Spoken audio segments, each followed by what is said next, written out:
అగ్రరాజ్యం అమెరికా అధ్యక్షుడిగా Donald Trump జనవరి 20న పదవీ బాధ్యతలు చేపట్టినప్పటి నుంచి కూడా చాలా దూకుడుగా వ్యవహరిస్తున్నారు. మొదటి రోజు నుంచి అనేక నిర్ణయాత్మక చర్యలు తీసుకుంటూ కఠినంగా వ్యవహరిస్తున్నారు. ఈ కారణంగా భారత్ ఆచితూచి నిర్ణయాలు తీసుకుంటోంది.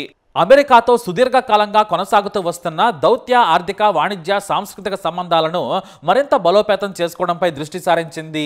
వాటిపై ఎలాంటి దుష్ప్రభావం పడకుండా జాగ్రత్త పడుతోంది. ఇందుకోసం ముందస్తు చర్యల్లో భాగంగా అమెరికాలో నివసిస్తున్న 18,000 మంది భారతీయులను తిరిగి ఇండియా తీసుకొచ్చేందుకు ప్రణాళికలు రచిస్తోంది. అసలు ఈ 18,000 మంది ఎవరు? వీరిపై అటు అమెరికా, ఇటు భారత్ ఎందుకు ఫోకస్ పెట్టింది?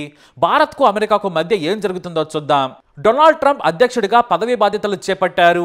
ఇక ఆయన ఫస్ట్ నినాదం ఏంటంటే తమ దేశంలో ఉంటున్న అక్రమ వలసదారులను తిరిగి వారి దేశాలకు పంపించేందుకు అనేక చర్యలు చేపట్టడం. ముందస్తు చర్యల్లో భాగంగా అమెరికాలో అక్రమంగా నివసిస్తున్న 18,000 మంది భారతీయులను తిరిగి ఇండియాకు తీసుకొచ్చేందుకు ప్రణాళికలు రచిస్తున్నారు. ట్రంప్ గతంలో అమెరికాకు అక్రమంగా వలస వచ్చే వివిధ దేశాల పౌరులపై ఘాటు వ్యాఖ్యలు చేశారు.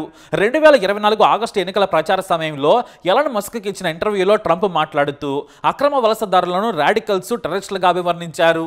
నేను అధికారంలోకి వచ్చిన వెంటనే అక్రమ వలసలపై ఉక్కుపాదం మోపుతానని తేల్చి చెప్పారు ఆయన. అలాంటి వాళ్లు అమెరికా గడ్డపై నివసించడానికి ఏమాత్రం అర్హులు కారని తెగేసి చెప్పారు. ఈ వ్యాఖ్యలు అప్పట్లోనే కలకలం రేపాయి. ఇలా అమెరికాకు అక్రమ వలసలను అడ్డుకుంటామని మొదటి నుంచి చెబుతున్న డొనాల్డ్ ట్రంప్ ఇప్పటికే అమెరికాలో నివసిస్తున్న అక్రమ వలసదారులను బయటకు పంపించేందుకు ప్రయత్నాలు ప్రారంభించారు. ఇప్పటికే అక్రమ వలసదారులపై బహిష్కరణ విధించారు. బర్త్ రైట్ సిటిజన్షిప్ పై పని కూడా మొదలుపెట్టారు. అమెరికాలో చట్టవిరుద్ధంగా నివసిస్తున్న ఇతర దేశాల పౌరులందరినీ కూడా గుర్తించి వారిని తిరిగి వారి దేశాలకు పంపించేందుకు ట్రంప్ కార్యవర్గం చర్యలు చేపట్టింది. డొనాల్డ్ ట్రంప్ అధ్యక్షుడిగా బాధ్యతలను స్వీకరించిన వెంటనే జన్మతః పౌరసత్వ హక్కును రద్దు చేసి పడేశారు. నాన్ అమెరికన్లకు జన్మనిచ్చిన పిల్లలకు ఆటోమేటిక్గా ఆ దేశ పౌరసత్వం లభించే విధానానికి స్వస్తి పలికేశారు. అదే సమయంలో మెక్సికో సరిహద్దులకు భారీగా దళాలను పంపించారు. దీంతో ట్రంప్ దూకుడు చూసిన భారత్ కూడా అప్రమత్తమైంది. ఈ విషయంలో భారత ప్రభుత్వం కూడా డొనాల్డ్ ట్రంప్ ప్రభుత్వంతో కలిసి పనిచేసేందుకు సిద్ధమైంది.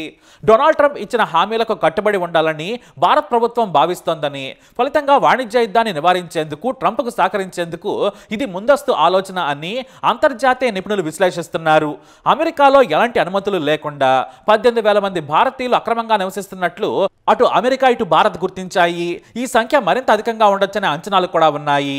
అమెరికా అధికార లెక్కల ప్రకారం 2023-24లో 1,100 మంది భారతీయ పౌరులను America department of homeland security విభాగం బహిష్కరించింది. అప్పుడు భారత్ సహా 145 దేశాలకు చెందిన స్వదేశీ విమానాల ద్వారా 160,000 మందిని పంపించేశారు. 2024లో చట్టవిరుద్ధంగా అమెరికాలోకి ఉత్తర సరిహద్దు ద్వారా వలసలు పెరిగాయి. ఇందులో 3% మంది భారతీయులు అమెరికాలోకి ప్రవేశించినట్లు గుర్తించారు. 2022 నుండి ఫిలిప్పీన్స్ను అధిగమించి యుఎస్ చెక్ పోస్టులలో ఆసియా నుండి అక్రమ వలసదారులలో భారతీయులు అగ్రస్థానంలో ఉన్నారు. 2023-24లో 90,415 మంది భారతీయులు అక్రమ ప్రవేశానికి ప్రయత్నించారని గుర్తించారు. ఇక మొత్తంగా అమెరికా వ్యాప్తంగా 13.3 మిలియన్ల అక్రమ వలసదారుల్లో 2,20,000 మంది భారతీయులు ఉన్నట్లు గుర్తించారు. సో ఇప్పుడు ట్రంప్ తీసుకున్న నిర్ణయాల కారణంగా వాళ్ళందరినీ కూడా వెనక్కి పిలిపించుకోవాలని భారత్ భావిస్తోంది. దీనికోసం ఓ సమగ్ర ప్రణాళికను భారత్ రూపొందించబోతోంది. ఇలా అక్రమ వలసదారులను భారత్ వెనక్కి తీసుకుంటే యుఎస్లోకి ప్రవేశించే చట్టపరమైన ఇమిగ్రేషన్ మార్గాలైన స్టూడెంట్ వీసాలు, నైపుణ్యం కలిగిన కార్మికుల కోసం H-1B ప్రోగ్రాములను ట్రంప్ పరిపాలన కాపాడుతుందని భారత్ భావిస్తోంది. అమెరికా అందించిన అధికారిక డేటా ప్రకారం 2023లో మంజూరైన 3,86,000 H-1B వీసాలలో దాదాపు 300 మంది భారతీయ పౌరులే ఉన్నారు.